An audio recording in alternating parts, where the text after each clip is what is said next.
She came back from her morning jog glowing like always, flushed cheeks, ponytail swinging, all energy and smiles. Dropped her keys on the counter and leaned over to grab a water from the fridge. "It's gorgeous out," she said, stretching like she owned the day.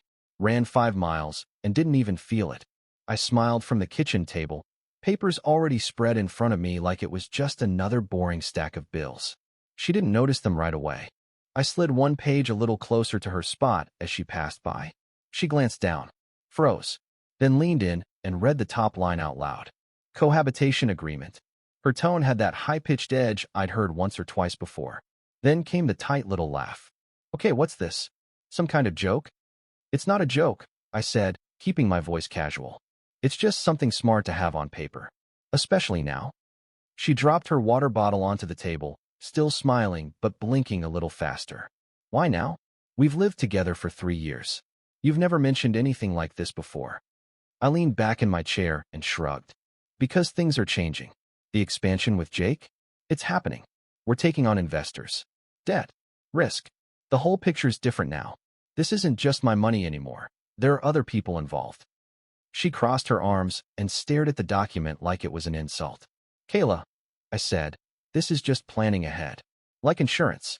If things ever went south." "Oh, if things ever went south, I'd just be out on my ass, huh?" she cut in. "It's not like that." She didn't answer, just stared at the page. Her mouth was a hard line now. I pushed the document closer, trying to stay calm. "It's a standard thing. We list what we came in with, agree on how we split anything built together, and protect both sides. That's it." "You really think we need this?" she asked, quieter now. Still no smile. "I think we'd be stupid not to. Look, if I bring in personal debt or the investors want collateral, I can't risk the house, the shop, all that, unless it's clear what's mine and what's shared." She didn't say anything, just grabbed her water bottle, turned away, and headed to the sink. Her jaw was clenched. Back straight. That fake jogger glow? Gone. I watched her pour herself a glass of water with one hand while the other still clutched the contract. She didn't look back at me. She didn't say much after that. Just stood at the sink, sipping water like it might give her something smart to say. But nothing came. She set the glass down and walked off without looking at me. I started dinner the way I always did. Pan on, oil hot, steak seasoned. The usual rhythm. She came back in wearing that oversized sweatshirt she always lounged in, but there was nothing relaxed about her. She sat at the kitchen bar, pulled her knees up, and watched me like I was a stranger moving around her space. "You and Jake really think it's the right time to expand?" she asked, voice low. I flipped the stakes. "Yeah, we're already turning away work. Adding another location just makes sense." She nodded once. "How much money are you putting in?" I kept my back turned for a second longer than I needed to. "Most of what I've saved. The investors cover a chunk, but Jake and I are both putting in 6 figures." "Is it risky?" she asked. I glanced over my shoulder. "It's business. There's always risk." "Could you lose the shop?" That one made me stop. I turned and looked at her. "Why are you asking that?" She shrugged like it was no big deal. "I'm just trying to understand how all this works. You said debt and investors. So if something goes wrong, do they go after personal assets?" I stared at her. "That's why I want the agreement." She didn't respond, just tapped her fingers on the counter while I plated dinner. We sat across from each other like roommates who barely knew each other. I tried to lighten the mood. Talked about a customer who brought in a Civic with a bird's nest under the hood. She fake laughed. Asked another question about the expansion. "How do you know the investor won't pull out later?" "Because he's already signed," I said. "It's locked in." She nodded again, slow and quiet, then excused herself halfway through her plate.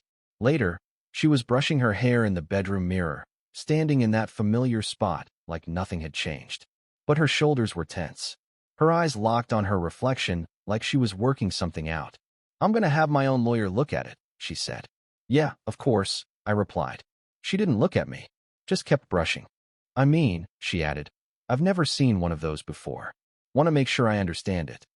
"Totally fair," I said, trying to read her face in the mirror. But she wouldn't meet my eyes. Not once. I sat on the edge of the bed, watching her move through her routine like she'd rehearsed it. She climbed in next to me and clicked off her lamp. Silence. That's when it started creeping in, little things I hadn't thought about in years. The way she'd always been a little too curious about what I made. The way she talked about money like it was something to grab and hold on to. Her fascination with other couples' divorces, who got what, how messy it got. I used to laugh it off. I didn't feel like laughing now. I lay there staring at the ceiling, listening to her breathing shift into sleep. And for the first time since she moved in, I started wondering if I'd ever really known her. Next morning, she barely said a word. Just grabbed her phone, poured coffee, and scrolled like it owed her something. When I asked if she wanted breakfast, she mumbled, "Maybe later," and wandered off into the bedroom, eyes still glued to the screen. That became the pattern. Every time I walked into a room, she'd snap her laptop shut or flip her phone face down like a reflex. Like she couldn't risk me catching even a glance. This girl hadn't opened a spreadsheet in months. Now she was too busy researching to even grab groceries. By Tuesday, I was done pretending I didn't notice. She was in the shower, music blasting, and her laptop was wide open on the coffee table. No password screen, just a browser window with about a dozen tabs. I didn't snoop. I investigated. First tab. Can you contest a cohabitation agreement after signing? Second, asset protection loopholes by state. Third, legal rights in breakups, unmarried couples. Fourth, how to prove hidden finances. I scrolled further. A bookmarked blog titled Modern Gold Digger. A saved PDF guide on navigating post-breakup asset division. My stomach tightened. This wasn't curiosity. This was preparation. That night she made a show of being social. Put on makeup, wore heels she hadn't touched in weeks, and breezed into the living room like nothing was weird. "I'm heading out with Mia," she said, grabbing her purse.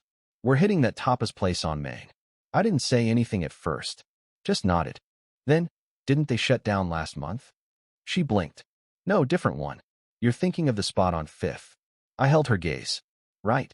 She smiled and kissed my cheek like it meant something, then walked out the door. 10 minutes later, I followed.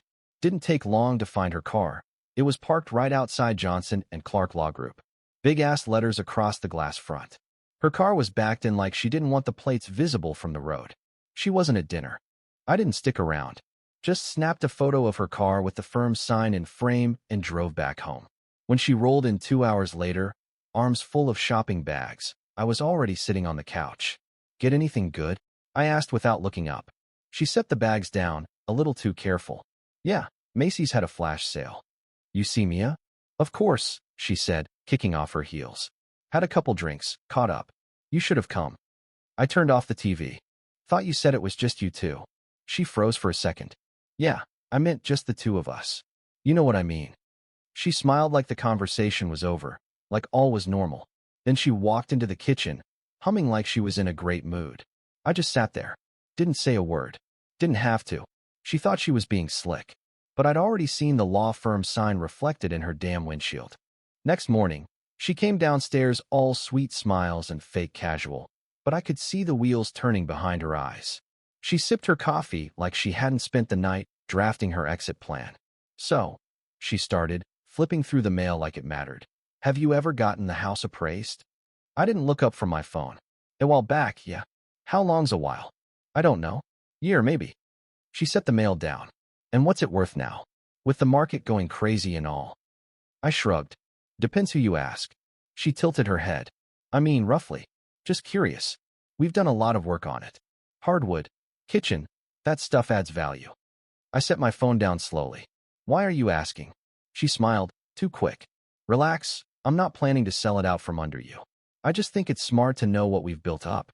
You've paid the mortgage for, what, 6 years now?" 7, I said. She nodded. "And the equity's what, half paid off?" I stood up. "I don't know the exact number. Doesn't matter unless we're selling." She opened her mouth, then closed it. Coffee cup clinked against the table a little louder than it needed to. Her whole vibe shifted, the mask slipping just enough. She didn't ask anything else that morning. That night, I brought in takeout and cracked a beer, trying to keep things normal. She picked at her food, eyes darting from her plate to her phone. I waited until she was halfway through her noodles before I dropped it. "I'm thinking about holding off on the expansion." Her head snapped up. "What? Why?" "Just thinking," I said. "It's a big move. Lot of debt. With everything going on in the market. You said this would double our income." Her voice was sharper than I expected. I kept my tone flat. I said it could. There's risk involved. Jake and I are weighing things again. She pushed her food away. This doesn't make sense. You were all in 2 weeks ago. I'm still interested, I said. But if the investor starts second-guessing things, or the numbers change, I have to protect what I've already built. She leaned forward. But you said you already have the investor. You said this was locked in. Things change, I said, staring right at her. She didn't blink. You need to push ahead. You've already done the work. Pulling back now would be stupid. I set my fork down. Would it? Or would it just mean I'm being cautious? She stood and grabbed her glass, too quick, like she needed to move before she said something she couldn't take back. I watched her head to the sink, shoulders tense, mouth tight. She wasn't trying to hide it anymore. That's when it clicked. She wasn't scared for us. She wasn't worried about missed opportunities or long-term plans. She didn't care if the shop grew or shrunk. She cared about the payday. I came home early that Friday. Told the guys I wasn't feeling great, which wasn't a total lie. I'd had a knot in my gut since Tuesday. The house was quiet when I walked in. Too quiet. No music, no TV, no clanging around in the kitchen. Then I heard her voice upstairs. Low, whispery, tense. I stepped soft on the carpet, stopping outside the bedroom. The door was cracked just enough. I don't know what else to do, she was saying. He's being stubborn. He won't give me exact numbers. He just keeps saying the business is fine.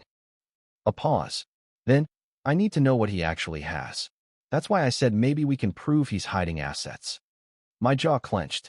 She was quiet for a second, then laughed, like she was talking to someone who'd coached her before. No, he hasn't signed it yet. But I'll get him to. It just has to look fair.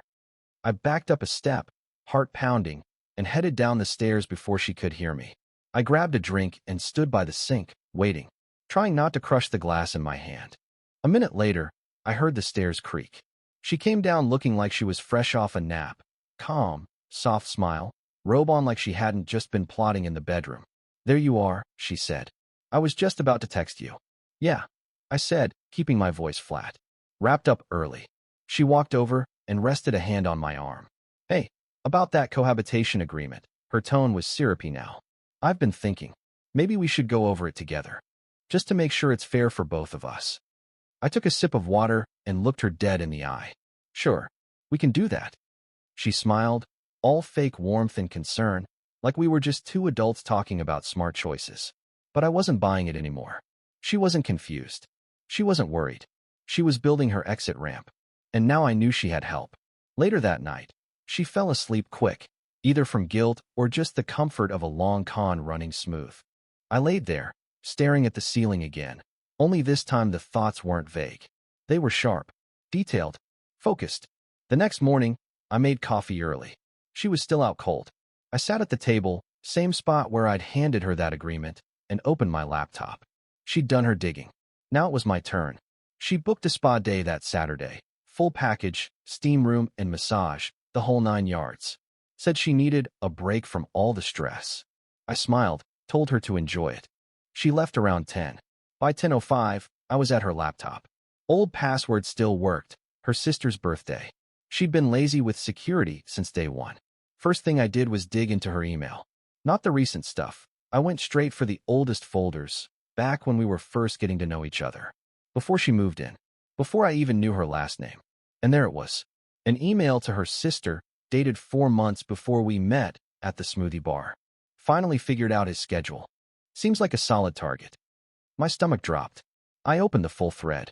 She had mapped out my gym schedule, where I ate lunch, where I gassed up my truck. He grabs groceries at Trader Joe's every Wednesday after work. Saw him checking out with a card that looked like a business debit. Mid-tier truck, dirty hands. Clean boots equals self-employed. Might be money in that. She didn't meet me. She hunted me. More emails followed. Same vibe. One to an old friend she called Ash. He's perfect. Doesn't track his bank stuff. Good income. Total catch. If I play this right, I'm done hustling. I scrolled fast. Email after email.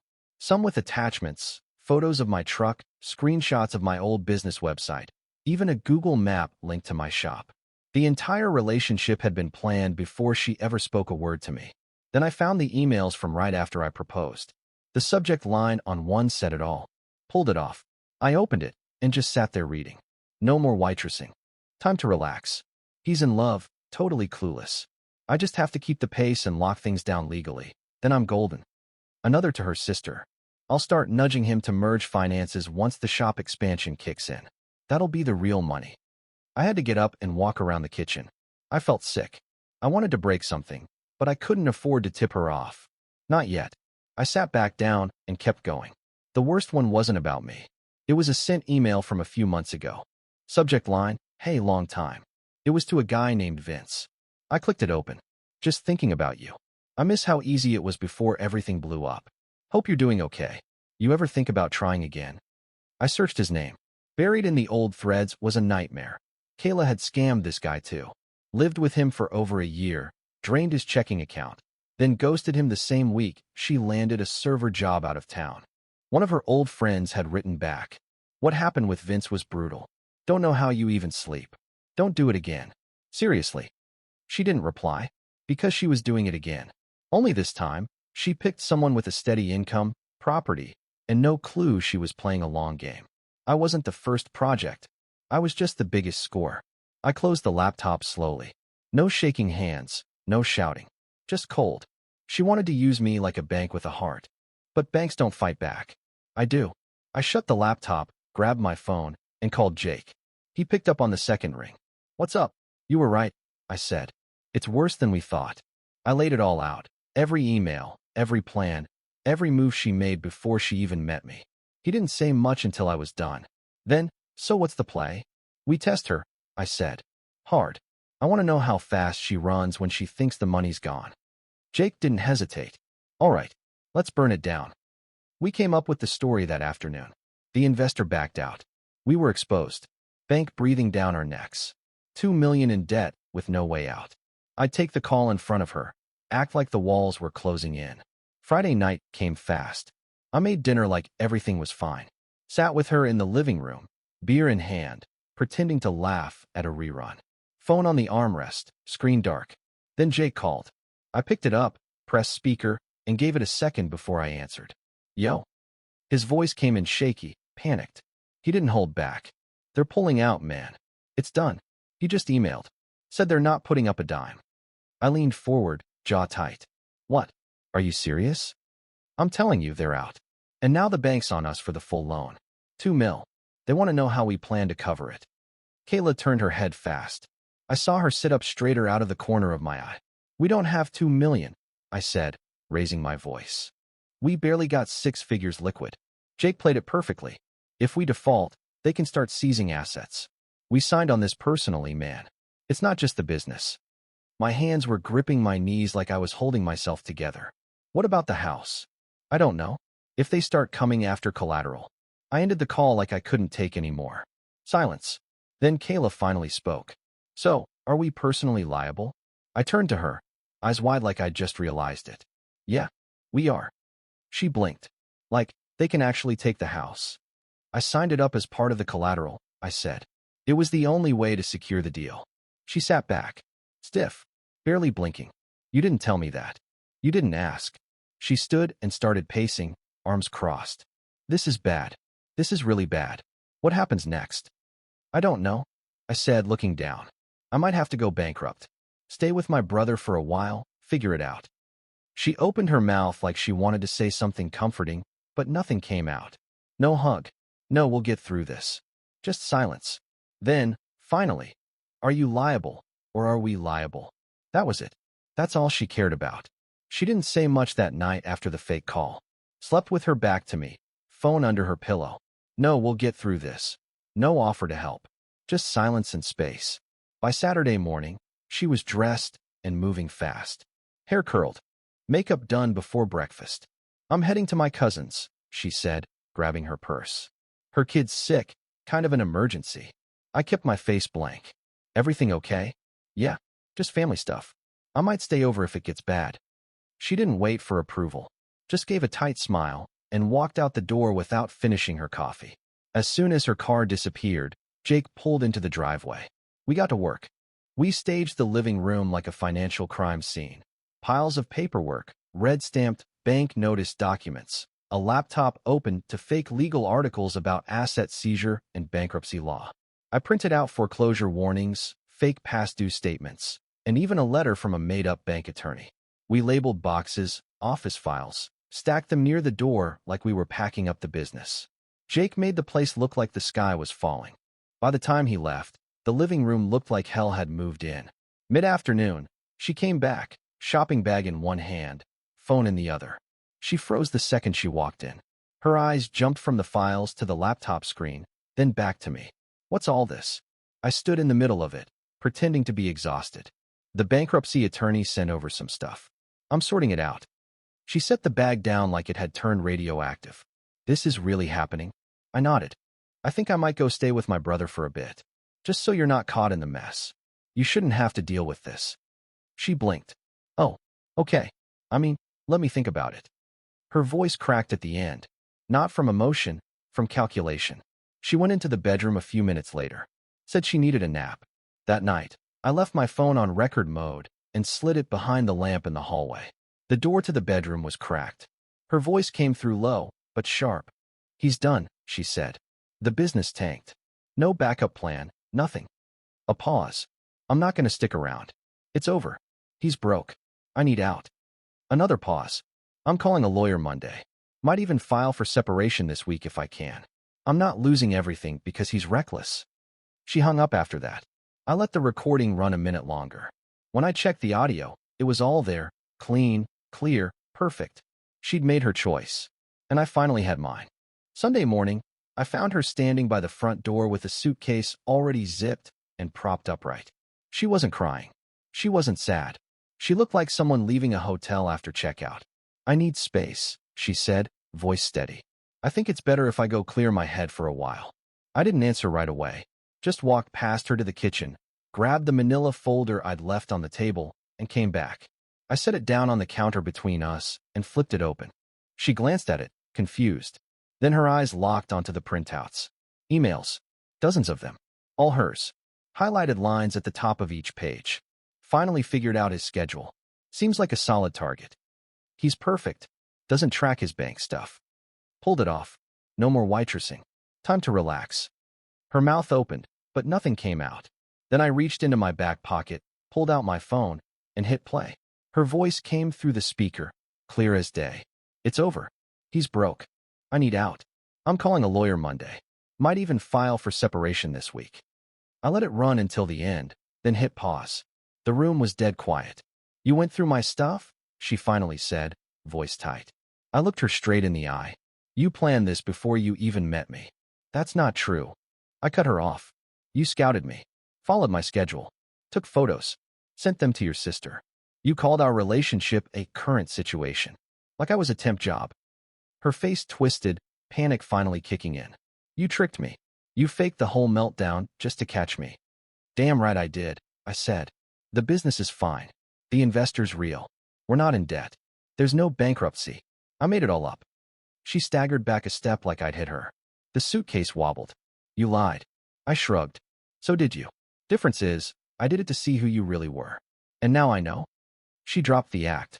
No more soft voice. No more fake sadness. I was being practical, she snapped. You think I was going to risk ending up broke? After everything I put into this? I pulled another document from the folder and slid it across the counter. Divorce papers. She stared at them like they were soaked in acid. You can sign and walk, I said. Clean. No fight. Or you can drag this into court, and we'll bring up everything. The emails, the phone call, even Vince. Her lip twitched. You found Vince. Yeah, I said. I know what you did to him, too. She didn't touch the papers. Just stood there breathing hard, like the whole game had flipped and she didn't know what the rules were anymore. And I wasn't giving her a playbook this time. She finally spoke, voice cracking now, face pale. Please, just listen. I got scared. That's all. I didn't know how to talk to you about it. I shook my head. You weren't scared when you were calculating my schedule and calling me a target. You weren't scared when you emailed your sister about cashing out. Tears welled up. People make mistakes. No, I snapped. People panic. They stumble. You planned. You called it a situation. Like I was just something to manage until the next better offer showed up. She swallowed hard, but didn't move. Her hand hovered near the papers like she wanted to rip them up. I leaned in, calm now. By the way, I reached out to Vince. Sent him copies of your emails.